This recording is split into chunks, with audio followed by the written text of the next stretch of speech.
Anterior Cervical Diskectomy without fusion. Introduction. Can you point to the vertebrae? Choose one of the following options. Correct. Can you point to the discs? Choose one of the following options. Correct. Which of the following two discs is herniated? Choose one of the following options. Correct. Are heart attacks and other anesthesia-related complications common during and after spine operations? Select yes or no. Correct.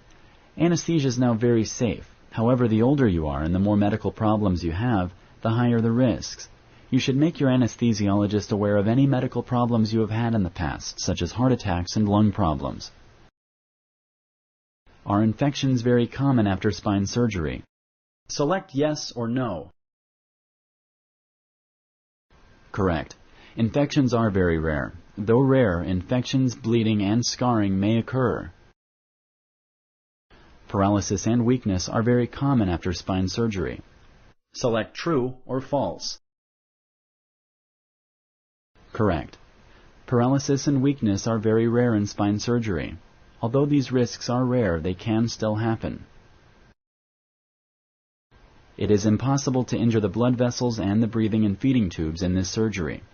Select true or false. Correct. It is very unlikely, but not impossible, for the blood vessels and the breathing and feeding tubes to be injured during this surgery. Can a disc reherniate? Select yes or no. Correct. A disc can reherniate after surgery, and scar tissue can also cause a problem. However, this is unlikely. The operation is always successful. Select true or false.